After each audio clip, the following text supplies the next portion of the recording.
Yeah, where you gonna be? I'm be locked in. I'm Yeah. locked in. I'm a Every fan. game I'm a at fan MSG? now. Every I game? ain't got to sit up here and do the studio, which I love. But I'm gonna be a fan of the basketball game. This is No, Knicks Spurs. where are you going to be? In the building? I'm in the building. Yeah. Hello. It's me. Okay, let's chat about it, though. We've seen the Spurs now. We've been watching them closely. The matchup, what do you make of it, the Knicks and the Spurs in the finals? All right. All jokes aside, Okay. when you talk about what the Knicks like to do, they want to get downhill. They want to be physical. They want to play in the paint. Jalen Brunson want to get in the paint. He want to score. He's a closer. Cat would play outside. Last couple series, Cat been playing at the top of the key, so he's been a facilitator. Now, Cat got to come with a whole nother game plan. Jalen Brunson got to come with a whole nother game plan because everybody else, you could get to the rack. Now you got a 7'4" guy down there who's holding the fort down. And as we saw in this Game 7, guys were scared to go in that paint against Wemby. So can the Knicks control that part of the game? Can they still get downhill? Can they still get in the paint? Can they utilize their physicality, their wings? Can they overpower the young guards that San Antonio Spurs have? And we're going to see. I think Game 1 would be a dogfight in San Antonio. Knicks got fresh legs.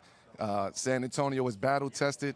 So we're going to see what happens that Game 1. But can the Knicks dominate in that paint, getting downhill and living in that paint? Right. And it's the young athleticism, I think, of the Spurs. You have, these young guys like we're seeing here, Dylan, who's grown up in front of us, in front of our eyes. And the one thing that they have are a lot of perimeter defenders that they can now throw at JB just to give him a different look. And, and I've always said in the series, you can't give a great player the same look. So there's, I think, an advantage that they have there because Jalen Brunson's going to put some of these guards in foul trouble, just the way he plays. Their offense, the way they play, going to put guys in foul trouble in situations. The beautiful thing about both of these teams is they can play big lineups. They can play small lineups. So it'll be interesting to see the chess match of, do you start with a big lineup? Do you start with a small lineup? Who guards who? Yeah. And, how do you seek out the mismatches to win this, the 4 games? So for me, there's 2 matchups that I'm watching. All right, I'm watching the Jalen Brunson matchup in terms of who guards him, Stephen Castle, these big guards, Vassell, probably even De'Aaron Fox and Dylan Harper. I'm watching that matchup because you see what they did to the 2-time MVP. He was struggling mightily on the offensive end in this series. So for me, it's how will Jalen make those adjustments? How will Mike Brown make those adjustments to get Jalen easy looks on the offensive end? And then I'm looking at Cat and Wemby. That is a different type of matchup because, this is Cat, you're guarding a guy now that stretches the floor, right? He can put the ball on the floor.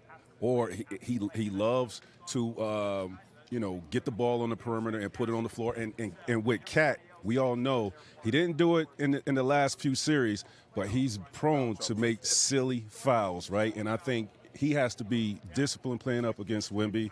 And then Wemby protecting that paint, like you said, can they get in there, draw that attention, and then kick out when those guys are knocking out shots? They did a phenomenal job of hitting shots in their last series. Let's see if they could do it in these NBA Finals. And I like seeing Wemby below the free throw line. Love it. Cat below the free throw line, what we call for all year, but seeing Wemby below the free throw line is a problem. And I think they figured that out because they started to feature him a little more in post-ups and in different ways, cross screens to get him into the post, up screens, get him, just get him in movement. I think you do something like that because of someone like you said. Cat tends to get silly fouls sometimes, and we don't know what's the situation with Mitchell Robinson as well. So, if you get Cat in foul trouble, it's a different dynamic, for them. So I would add on to that, and I would just say the way that the Knicks been playing since that game 4 or 5 of the Atlanta series, the way that they switched their offense up, the way that they are playing out the corners, the way that they have Jalen Brunson back screening, they have him pinned down and they have him curling, coming out the corners. That's a different offense than San Antonio have seen. I don't think a lot of teams have seen the Knicks play in that type of system and that type of offense. And as a result, they swept 2 teams. They in the NBA Finals. So that system, that offense has been very, very effective. So I want to see the adjustments that the Knicks make and San Antonio make. No, I'm just saying with that, they haven't played teams when the switchables that are when you're talking about switching that pin down, the corner action, now you're switching, but you have two defenders that are really good. Bigger That's guards. bigger and stronger guards. Four guys. I mean, you can go all the way down to Vassell. I mean, I'm just talking about just that action that Mel is talking about. It's switchable, so it's not like they're switching and then you're getting on a weaker defender. No, you actually got two elite defenders there. So we'll see the changes, that they make throughout this series is going to be a phenomenal series. Yeah, listen, the Knicks have been rolling, but they're resting right now. Their scoring margin throughout these playoffs, plus 271. That is the largest scoring margin that we've seen on a run to the NBA Finals, and that's where they will meet the Spurs.